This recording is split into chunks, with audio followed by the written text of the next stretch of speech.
জন্মগত নাগরিকত্বর যে প্রশ্নটা এসছে, জন্মগত নাগরিকত্ব যেটা হলো আপনার এই এসআইআরের যে ফার্স্ট ফর্মটা দিচ্ছে, এই ধরুন এই যে ফর্মটা, এই ফর্মটার ফার্স্ট পেজটা তো সবাইকে দেয়া হচ্ছে, এইটা দেখবেন সবাইকে এসআইআরের ফার্স্ট পেজটা দেয়া হচ্ছে, কিন্তু এই সেকেন্ড পেজটাকে বিএলওরা এই সেকেন্ড পেজটা অনেক জায়গায় দিচ্ছে কিনা আমরা জানি না।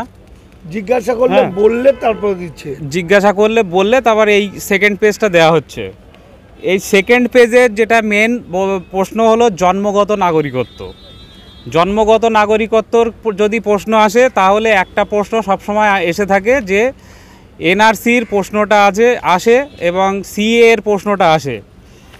এখানে যেটা বলা আছে যে জন্মগত নাগরিকত্ব আমাদের কনস্টিটিউশনের আর্টিকেল 5 to 11 এই নাগরিকত্বর প্রশ্নটা মানে নাগরিক কারা তারা 5 to 11 এটা বলা আছে। তারপর 1955-এ কে টার্মিনেশন হবে, কে নাগরিকত্ব থেকে বাদ যাবে, কে এর নাগরিকত্বের মধ্যে ইনক্লুড হবে তাদের কথা বলা আছে।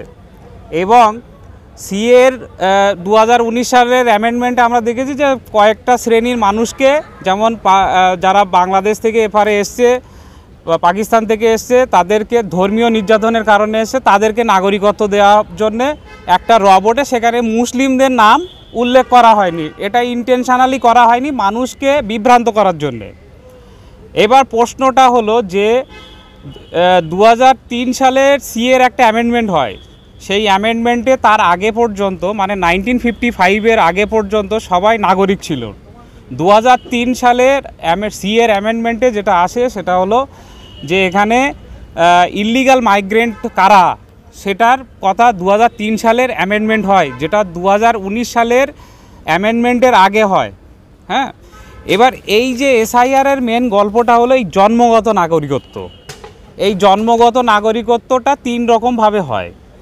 একটা হলো এখানে ছোট করে একটা প্রশ্ন করতে চাই, এই যে পিছনের ফর্মটা বলছো এটা কি যাদের 2002 এ নাম নেই শুধু তাদের জন্য না?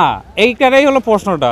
2002 হলো একটা স্পেশাল ইন্টেন্সিভ আগে একটা হয়েছিল 2002 সালে, সেটাকে মিসগাইড করার জন্যে একই জিনিস নিয়ে আসছে, সেটা ঘুরপথে এনআরসি এবং সিএটাকে লাগু করার জন্যে এই প্রক্রিয়াটা শুরু হয়েছে।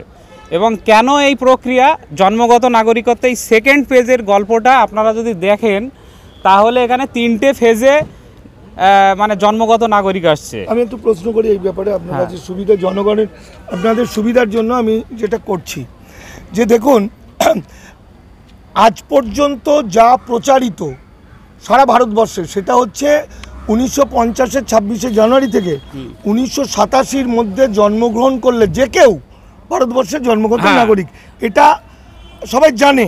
কিন্তু আমার যেটা গবেষণা সেটাই বুঝিয়েছি যে এটা ভুল কথা, কারণ সংবিধানের গবেষণার থেকে জিনিস হলো যেটা ল, মানে যে লটা এই বইতে বলা আছে, যেটা আমরা ভেরিফাই করে দেখেছি, সেটা হলো যে জন্মগত নাগরিকত্বের ক্ষেত্রে 26শে জানুয়ারি 1950 সালে ভারতবর্ষ মানে কনস্টিটিউশন এনাক্টমেন্ট হয়।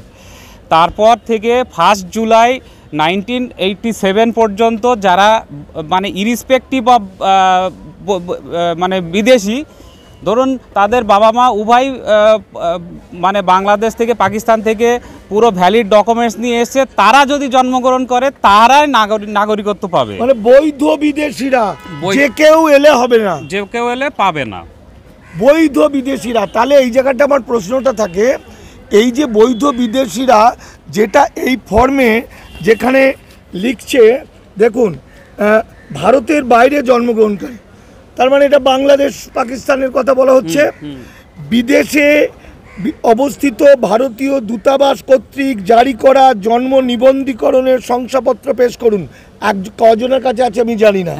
2, এটার মধ্যে বলছে, আরেকটা বলছে যারা নিবন্ধকরণ বা স্বাভাবিকরণের মাধ্যমে ভারতীয় নাগরিকত্ব অর্জন করেছেন, ন্যাচারালাইজেশন বা বাই রেজিস্ট্রেশন সিটিজেনশিপ সার্টিফিকেট পেয়েছেন, মানে এই সার্টিফিকেটটা পেয়েছে। এই সিটিজেনশিপ সার্টিফিকেট পাওয়ার লোকের সংখ্যা পশ্চিমবঙ্গে খুব কম। তাহলে আমাদের কাছে হিসেব হচ্ছে যে তারা কেউ দেখাতে পারবে না। এবার সেকেন্ড যে পার্টটা আছে সেটা হলো বাইরে থেকে যারা বৈধ পথে 1950-এর 26শে জানুয়ারি থেকে 1 জুলাই 1987 পর্যন্ত যারা এখানে পাসপোর্ট ডকুমেন্টস নিয়ে এখানে এসছেন, দীর্ঘদিন ধরে আসছেন, তাদের বাচ্চা যদি ভারতবর্ষের মাটিতে জন্মগ্রহণ করে তারা হলো নাগরিক ফার্স্ট। এবং এই ডকুমেন্টটা দেখিয়ে দিই। এই ডকুমেন্টস, এই ডকুমেন্টে বলছে 53-তে মাইগ্রেশন সার্টিফিকেট নিয়ে এসছে। হ্যাঁ, তাহলে যে মাইগ্রেশন সার্টিফিকেট নিয়ে আসেনি তাহলে ইললিগাল মাইগ্রেন্ট। এবার এটা হলো ফার্স্ট পার্ট গেল। এবার সেকেন্ড পার্টের যেটা আছে সেটা হলো 1 জুলাই 1987 মানে 1987 সাল থেকে 3 ডিসেম্বর 2004 সাল পর্যন্ত তাদের মধ্যে হয় তার মা অথবা তার বাবা যদি কেউ একজন বাংলাদেশি হয়ে এখানে আসেন, বৈধ বিদেশি আর একজন এপারের লোক। হ্যাঁ, সেটা পরে আসছি। যদি বৈধ বিদেশি, ধরুন আমার মা হলো ভারতীয়, আমার বাবা যদি বাংলাদেশ থেকে পাসপোর্ট ভিসা নিয়ে না ছাড়াই এখানে আসে, তাদের ক্ষেত্রে যে বাচ্চাটা জন্মগ্রহণ করবে সেটা হলো ইললিগাল মাইগ্রেন্ট। ঠিক আছে, সেটা কোন আইনে বলা হয়েছে? 2003 সালের সিএর অ্যামেন্ডমেন্টে আছে।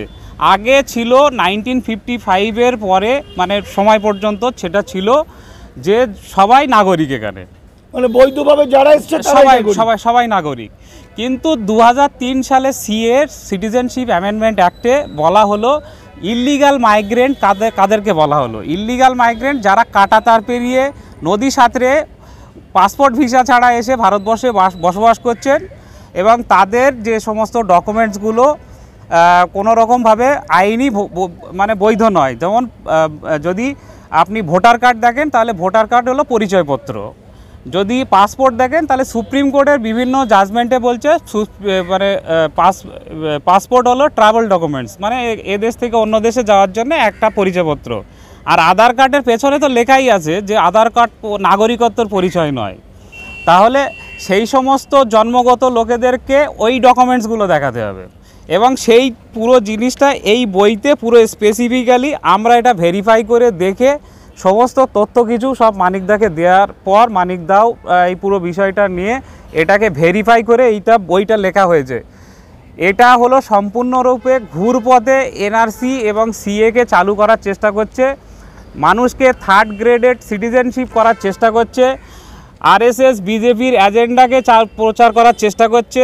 আপনি যদি গোল ওয়ালেকারের we are our nationhood define বলে বলা হয়, তাদের প্রিফেক্সে লেখা আছে যে ভারতবর্ষের যে সমস্ত মানুষ যারা মানে অ্যাপার্ট ফ্রম হিন্দু, খ্রিস্টান, মুসলিম, এদেরকে 3য় শ্রেণীর নাগরিক করার জন্য চেষ্টা হচ্ছে।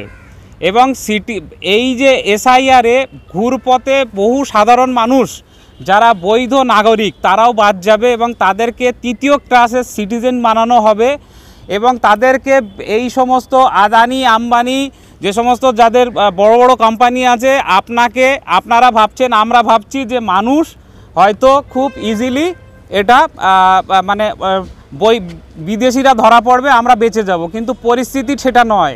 একটা ভ্যাগাবন্ড লোক যার কোনো কাজ নেই, যার কোনো নাগরিকত্ব নেই, সে যদি এখন 100 টাকায় কাজ করে দেবে, কিন্তু আপনাকে তারা 5000 টাকা দিয়ে নাগরিক যারা আছে তাদেরকে 5000 টাকা স্যালারি দেবে না। ফলে এই সময় কেন কম পয়সা যদি লেবার পায় তাহলে নেবে, কম পয়সা লেবার সব কাজগুলোই তো বন্ডেড লেবাররা করবে, যারা নাগরিক নয় তারা করবে।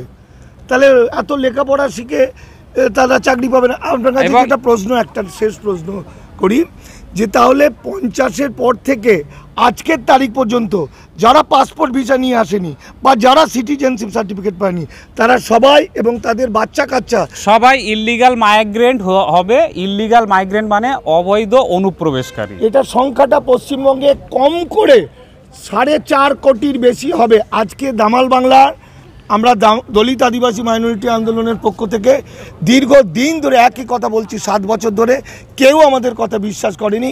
শেষ পর্যন্ত আমি দামাল বাংলার পক্ষ থেকে আমি লেখক মানিক ফকির কলকাতা হাইকোর্টে এসে বিখ্যাত উকিলদের সঙ্গে আলোচনা করেছি। এই যে কালো কোর্ট এবং বিখ্যাত মানুষরা আছেন, এরা বললে যাতে বিশ্বাস করে, কারণ পলিটিক্যাল নেতারা কিচ্ছু জানে না, বেশিরভাগ সব মিথ্যা কথা বলেছে না জেনে।